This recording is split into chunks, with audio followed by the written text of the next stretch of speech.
en ese lugar, mucha gente empezó a pensar, y este hombre, ¿que no es el carpintero?, decían muchos. Pero dice la Biblia que cuando este hombre empezó a hacer esa pregunta, dice que estaban maravillados.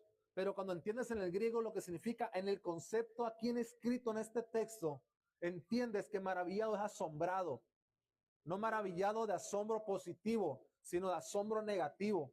O sea, como asombro molesto por las preguntas que empezaron a hacer. ¿Y este hombre qué se cree? ¿Quién es?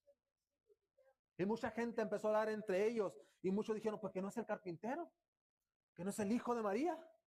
Y empezaron con una serie de preguntas que observé algo muy tremendo yo ahí.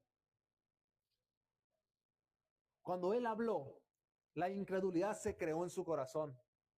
No aceptaron la palabra de Dios. No quisieron, la rechazaron completamente. Y cuando alguien rechaza la palabra de Dios, lo primero que hace es atacar a la persona que se la está dando. Un día el pastor me dijo, cuando le prediques a alguien, o se va a hacer muy tu amigo o va a ser tu enemigo. Y la escritura revela esto, que muchas veces vamos a predicar la verdadera palabra de Dios y no vamos a recibir aplausos, no va a recibir un like en redes sociales, no va a recibir elogios porque usted está predicando algo bueno. Mucha gente va a rechazar el evangelio de parte de Dios. Mucha gente va a rechazar la salvación. Y de hecho, dentro de sí, algo diabólico se empieza a crear. Que la incredulidad es uno de los espíritus más fuertes que hay en la actualidad.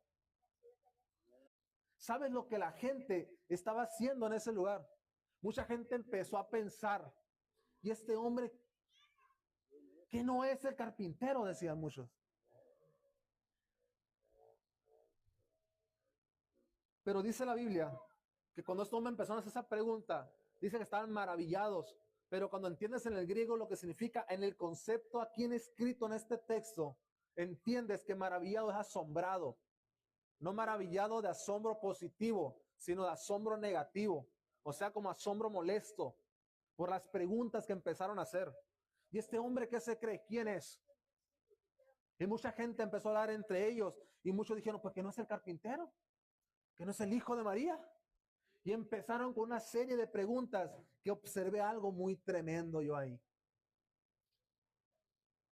Cuando él habló, la incredulidad se creó en su corazón. No aceptaron la palabra de Dios. No quisieron, la rechazaron completamente. Y cuando alguien rechaza la palabra de Dios, lo primero que hace es atacar a la persona que se la está dando.